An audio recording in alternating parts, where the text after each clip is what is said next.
Մայիսի 20-ին ներքին գործերի նախարար Արփինե Սարգսյանը ընդունել է Հայաստանում Իսպանիայի թագավորության արտակարգ և լիազոր դեսպան Ռիկարդո Մարտինես Վասկեսին։ Նախարարը ողջունելով դեսպանին կարևորել է երկկողմ, ինչպես և Եվրոպական միության շրջանակներում առկա համագործակցությունը։ Արփինե Սարգսյանը ներկայացրել է ներքին գործերի նախարարության կայացման, ինչպես նաև ենթակա ծառայություններում ընթացող բարեփոխումների ընթացքը։ Այդ համատեքստում նախարար Սարգսյանը նշել է, որ մի շարք դեպքերում որպես ուղեցույց կիրառվում է հենց Իսպանիայի փորձը ոլորտային բարեփոխումների իրականացման ժամանակ։ Դեսպան Վասկեսը իր հերթին շնորհակալություն հայտնելով ջերմ ընդունելության համար ընդգծել է իր պատրաստակամությունը խորացնելու և ընդլայնելու երկկողմ համագործակցությունը մի շարք ոլորտներում։ Հանդիպան ընթացքում քննարկվել են Եվրոպական միության վիզաների ազատականացման գործընթացի զարգացումները, ոստիկանության համակարգում իրականացվող բարեփոխումները, ինչպես նաև քաղաքապաշտպանության և փրկարար ծառայության արդիականացմանը վերաբերող հարցեր։ Կողմերը վերահաստատել են փոխգործակցության շարունակականության կարևորությունը և պայմանավորվել համատեղ աշխատանքներ իրականացնել, ընդլայնելու երկկողմ համագործակցության ուղղությունները ի շահ երկու պետությունների։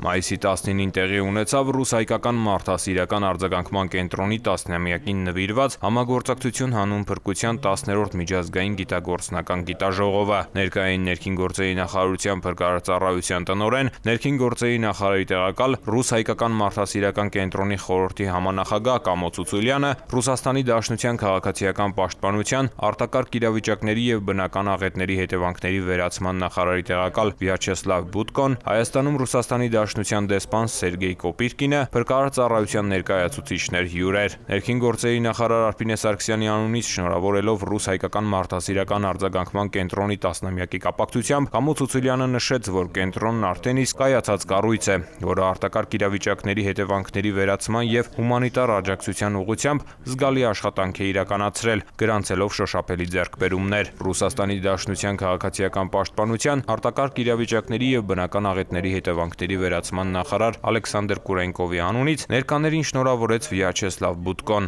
Շնորհավորական խոսք ասաց նաև Հայաստանում Ռուսաստանի Դաշնության դեսպան Սերգեյ Կոպիրկինը։ Գիտաժողովի ընթացքում քննարկումներ ծավալվեցին հրդեհների ժամանակ խնդիրները և մարտահրավերները, արտակարգ իրավիճակների հետևանքների վերացման գործում կամավորների դերը, արտակարգ իրավիճակների կանխատեսում և այլ ուղղություններով։ Չինացի գործընկերները տեսակապով ներկայացրին արտակարգ իրավիճակների ժամանակ արագ արձագանքման իրենց փորձը։ Գիտաժողովի շրջանակում տեղի ունեցավ նաև ռուս-հայկական մարդասիրական արձագանքման կենտրոնի վարչության նիստ, որի ընթացքում քննարկվեցին ոլորտին առնչվող մի շարք հարցեր։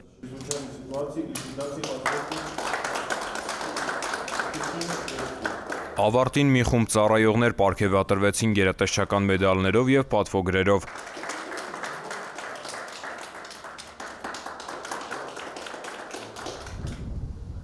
Ռուսական պատվիրակությունն այցելեց Ծիծեռնակաբերդի հուշահամալիր և հարգանքի տուրք մատուցեց Մեծ Եղեռնի անմեղ զոհերի հիշատակին։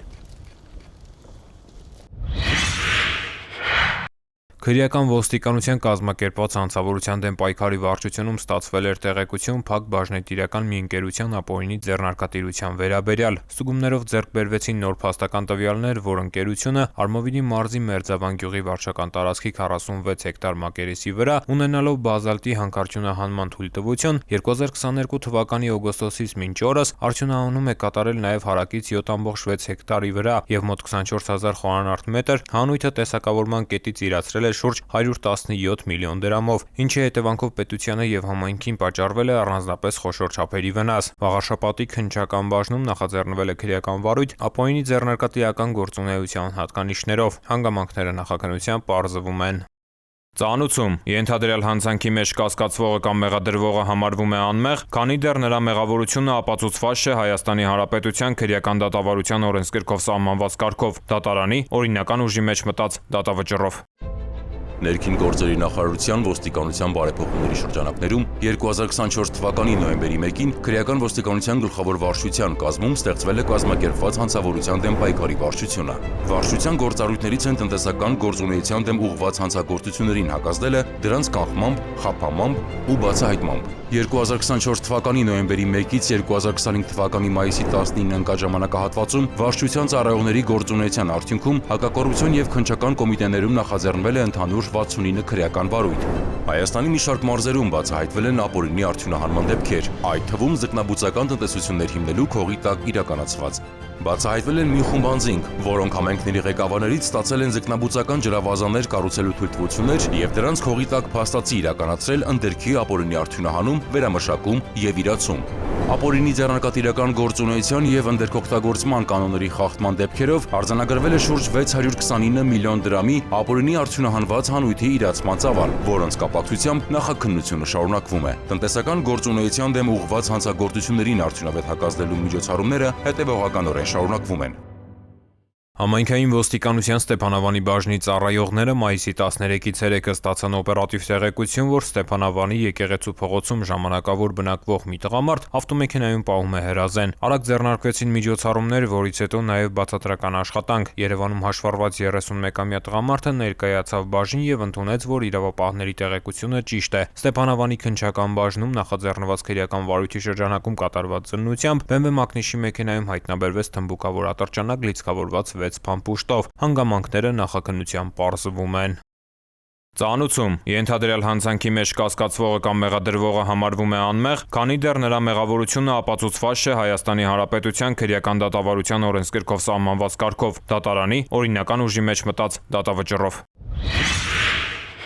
Արարատի մարզի պարեկները ապրիլի 23-ի գիշերը Սայաթնովա գյուղից համայնքային ոստիկանության Մասիսի բաժին են տեղափոխել Opel Magnish-ի մի ավտոմեքենա, որի սրահում եւ բեռնախցիկում կար մեծ քանակությամբ օղի։ Պարզվել է, որ Opel-ի բեռնախցիկում եւ սրահում առկա 168 շիշ կեղծ օղին շշալցրել է 41-ամյա վարորդը եւ գիշերը 39-ամյա եղբոր հետ դրանք տեղափոխում էր ազգականի տուն վաճառելու նպատակով։ Ապօրինի ձեռնարկատիրությամբ զբաղվելու կասկածանքով Opel-ի 41-ամյա վարորդը եւ 39-ամյա եղբայրը ձերբակալվել են։ Ավտոմեքենան տեղափոխվել է պահպանվող հատուկ տարածք։ Մասիսի քննչական բաժնում նախաձեռնվել է քրեական վարույթ, այդ թվում իրացման նպատակով կեղծ ալկոհոլային խմիչքների շրջանառության հատկանիշներով։ Իրավապահների հետագա գործողություններով պարզվել է նաև, որ 41-ամյա տղամարդը Պալահովիտ գյուղում եւ Երևանի Ավան վարչական շրջանում իր կողմից օգտագործվող ավտոտնակներում ունի տարբեր տեսակի օղու շշեր, խցաններ եւ տարաներ, իսկ իր բնակության վայրում արդեն շշալցված 160 կեղծ օղի։ Հանգամանքները նախաքննությամբ պարզվում են։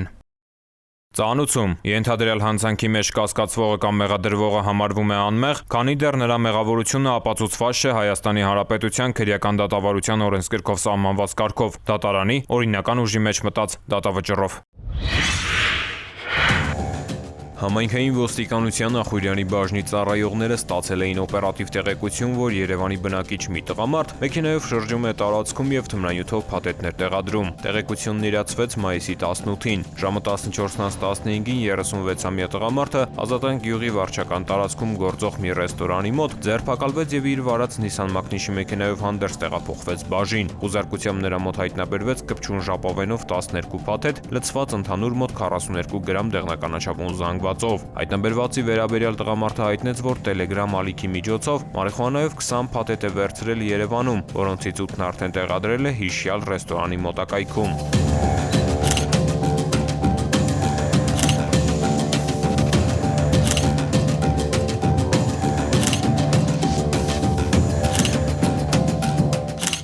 Ախուրյանի քննչական բաժնում նախաձեռնվեց քրեական վարույթ, որի շրջանակներում կատարված գործողություններով վերցվեց արդեն տեղադրված 8 փաթեթ, իսկ մեքենայի խուզարկությամբ հայտնաբերվեց թղթե փաթեթով մարիխուանայի նմանվող զանգված եւ մոխրացած հետքերով կաթուցիչ։ Տղամարդը տեղափոխվել է ձերբակալվածների պահման վայր, նախաքննությամբ հանգամանքները պարզվում են։